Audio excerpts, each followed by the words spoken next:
विठ्ठल रुक्मिणी मूर्ती संवर्धनासाठी न्यायालयाची परवानगी मागणार जयकुमार गोरे. श्री विठ्ठल रुक्मिणी मातेच्या मूर्तीच्या जतन आणि संवर्धनाच्या कामाचा विषय न्यायप्रविष्ट आहे. न्यायालयाने जतन आणि संवर्धनाच्या कामाला परवानगी द्यावी अशी आम्ही विनंती करणार आहोत.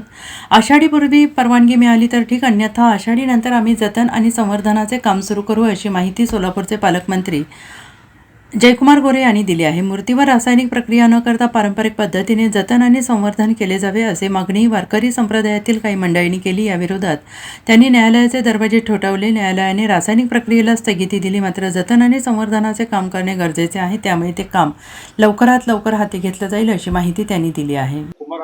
चौकशीच्या आधी पण काही झाले त्यामध्ये आपण सगळे पंढरीच्या नगरीचे नागरिक आहोत. विठुरायावर, पंढरीच्या नगरीवर, ज्ञानोबा माऊलीवर आपली प्रचंड श्रद्धा आणि भक्ती आहे.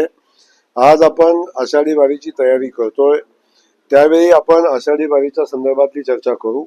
आपण जो म्हणता तो मुद्दा योग्य आहे. तो मुद्दा आषाढी वारी झाल्यानंतर आपण त्याच्यावर चर्चा करू आणि तशी परिस्थिती असेल तर त्याच्यावर आपण चौकशी कलेक्टर महोदय करतील आणि कारवाई करतील. पुरातत्व विभागाने मूर्तीचं जतन आणि संवर्धन करण्याच्या सूचना दिल्या होत्या. त्यानुसार मंदिर समितीने ठरवलं देखील होतं, मात्र तो विषय आता न्यायालयामध्ये गेलेला आहे. यात्रेच्या अगोदर ते जतन आणि संवर्धन होणं गरजेचं आहे असं मंदिर समितीचं म्हणणं नाही, बिलकुल मंदिर समितीचं म्हणणं आहे आणि ते बरोबर पण आहे. त्या संदर्भात चर्चा झाल्या होत्या, पण काही गोष्टी आपण बघतो की न्यायप्रविष्ट ती गोष्ट झालेली आहे.